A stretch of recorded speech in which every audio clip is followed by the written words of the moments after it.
Hey guys, what is up and welcome to a new League of Legends video. So it is that time once again to go over the biggest changes coming to League of Legends within the next patch that should be coming out in just a couple of days. Now this patch has quite a bit of juicy information, including some changes that are very big to where you can almost consider them to be a small or mini rework. So as usual, if you guys end up enjoying this video, let me know by simply hitting that like button, but let's not waste any more time and get right into the biggest changes coming to patch 7.7.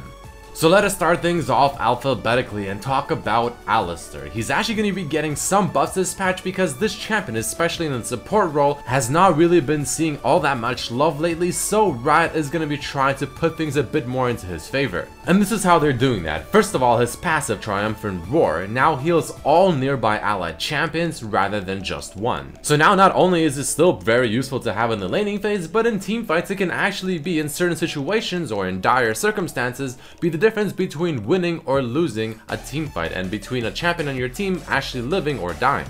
Following this, his E ability is also going to be getting some buffs. First of all, the cooldown has been lowered by 4 seconds at every single rank, and the damage has been increased as well. So all in all, just some pretty decent all-around buffs to Alistar, which I definitely think will be enough to kind of bring him slowly back into the spotlight, so you may start wanting to watch out for Alistar support.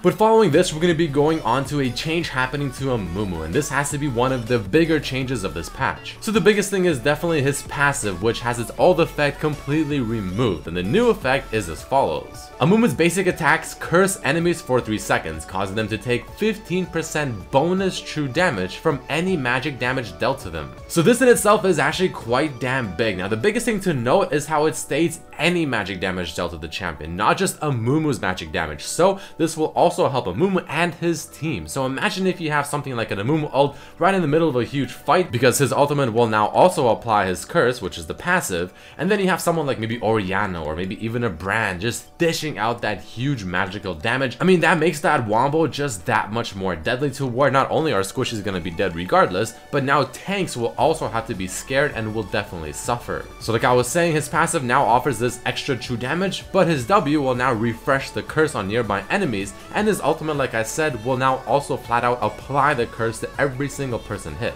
I have to say, this is definitely a pretty damn big change. I'm extremely curious to see how it's gonna play out, because at the moment it seems like it'll be pretty damn broken, but maybe again when you put it into actual play and perspective, it won't be as strong as it seems. But definitely start looking out for those full AP comps, or at least a lot of AP damage on certain teams. Maybe a Amumu and a Rumble top could be pretty strong as well, to slowly be making its way into Summoner's Rift. But moving along, we actually have a nerf happening to Camille. Now Camille is easily one of my personal favorite champions to play, especially over in the top lane, so I'm a little bit disappointed. But in all honesty, the nerf does make sense. So what is happening to her? Well, it's as follows. Her W now will no longer heal her whenever she uses it on minions, because at the moment in the laning phase, it's very common for Camille to W minions if she can't hit the champion and still get some pretty good sustain. So now she'll have to be actually forced to hit the champion with the outer part of her W if she wants any sustain from this ability within the laning phase or just in general. So pretty decent hit to her laning phase without question, but on top of this, her ultimate, her Hextech Ultimatum, the duration on this has been lowered from 4 seconds at every single rank to only being 2.5 seconds at rank 1, 3.25 rank 2, and back to 4 at rank 3. So this nerf on the ultimate actually does make sense to me, because this ability is definitely quite strong, especially in the earlier parts of the game where the jungler comes top for the gank. You ultimate and there's pretty much zero counterplay or answer that the opponent can do. So I do like the fact that it goes back to 4 seconds by rank 3, to where the lockdown isn't as beneficial, even though it's still definitely really strong, but 2.5 seconds in the earlier parts, so that if you do use it for that free gank from the jungler, it's not going to be as effective and as free.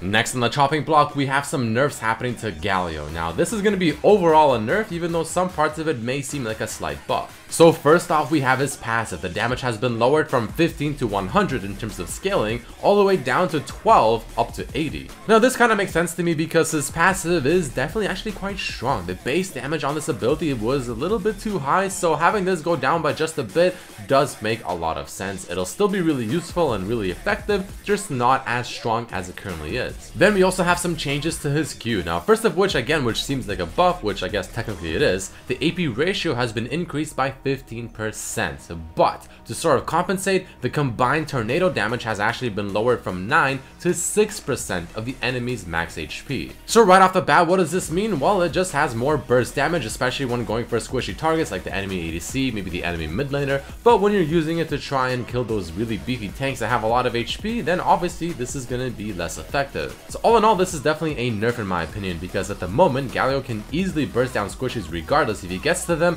while also being very strong against tanks. But now, he can still probably kill those squishies, but at least he'll not be as strong against the tanks.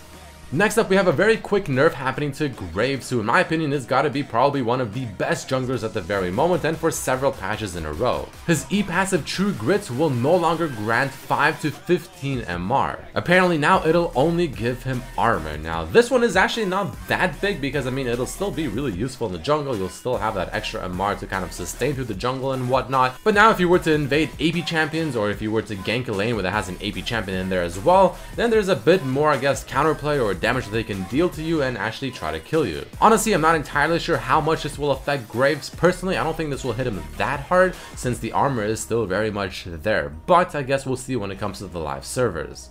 Next up, we have some buffs happening to Kassadin. Now, Kassadin has been an assassin champion that's been pretty much out of the meta for so many patches. And interestingly enough, actually, he's slowly coming back to the meta already, even before these buffs have already went to the live servers. So I can only imagine how much stronger and how much more popular he'll become once these changes or buffs finally do hit the live servers in just a few days. But regardless, the buffs are as follows. First of all, there's a bug fix happening to his W, which will allow his W to actually hit the target while it's doing its wind up, rather than being kind of mid wind up and then the target maybe flashes away and the ability instantly gets cancelled. So instead now, if it already started doing the animation of hitting the target, it'll probably actually hit the target. Following that, his E ability's cooldown has been lowered from 6 to 5 seconds, which I mean I guess isn't really the biggest thing in the entire world, but at least it is definitely something. And I feel like it can have a pretty decently big impact within teamfights. But following that as well, his ultimate, the AP ratio, has been increased by a total of 10%. So Kassadin is known to be a pretty damn good scaling champion because late game when he gets all of his AP items, maybe even gets a Lich Bane, he actually does a lot of damage and he's actually very scary.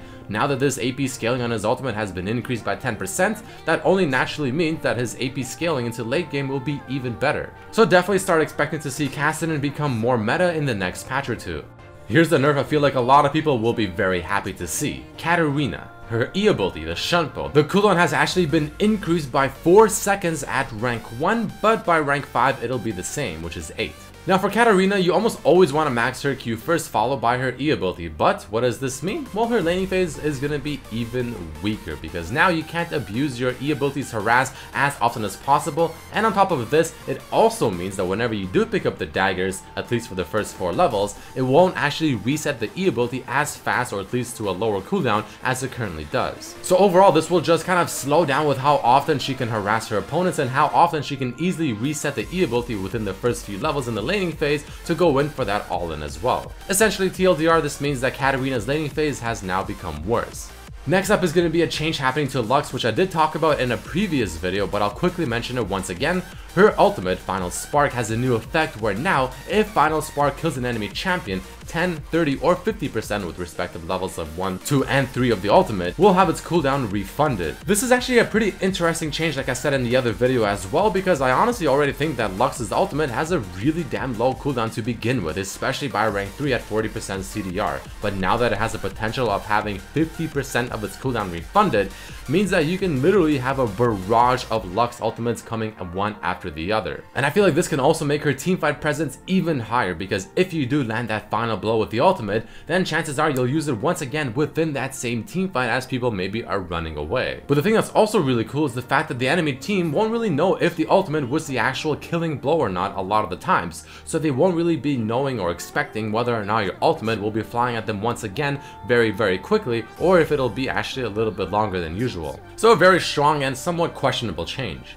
Next up, we have another mini rework happening to Nunu now. First of which, his base health regen and his base health overall has actually just flat out been lowered. But his passive now has a completely new effect, which I think is actually pretty cool because it kind of gives you a little bit more options, or I guess things that you can do with the champion. And it's going to be as follows. After 5 basic attacks, Nunu's next spell will cost no mana, which is the usual thing, but now it'll have its effect also upgraded with the next rank. And it'll be as follows. So at the 5 stacks, if you happen to use Consume, it'll actually deal more damage and offer more healing. Blood Boil will offer more moving speed and attack speed, Ice Blast will give more damage and an increase in movement speed slow, and your ultimate will just simply do quite a bit more damage. Again, like I said, a pretty damn cool change because Nunu is a very simple and essentially a one-dimensional champion who's honestly kind of simple. But offering more choices for the champion will make them, I guess, a bit more complicated. Will put a bit more depth into the champion's kit, which is always a good thing. So definitely a pretty cool change.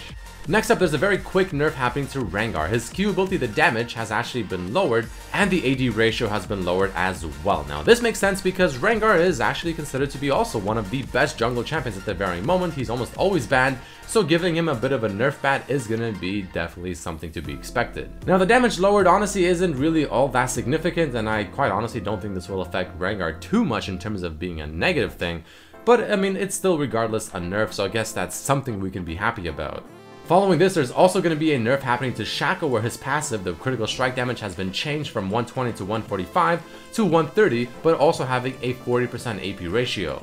This is a pretty interesting change because it's kind of making you want to build a bit more AP on the champion in general now rather than just going straight AD with the tank and relying on this passive damage. But on top of this, his cooldown on his Q ability has been changed from being 14 at all ranks to being 16 at rank 1 and then finally going back down to 14. Also, while having his Q ability no longer deal bonus damage on his next attack. So definitely in the greater scheme of things, a nerf happening to Shaco in this patch, though I'm still really kind of questioning the passive change, giving it now that 40% AP ratio. I guess they're changing it to give him a bit more flexibility from his Q now back to his passive, but it's definitely still a little bit weird. And the final actual change happening to champions is going to be to Talon, where his Q ability has had its damage lowered in the earlier ranks to try and prevent his laning phase from being as strong and preventing his really hardcore level 2 all-in as well with the ignite and the passive. Just a very small nerf that I thought I'd mention very quickly.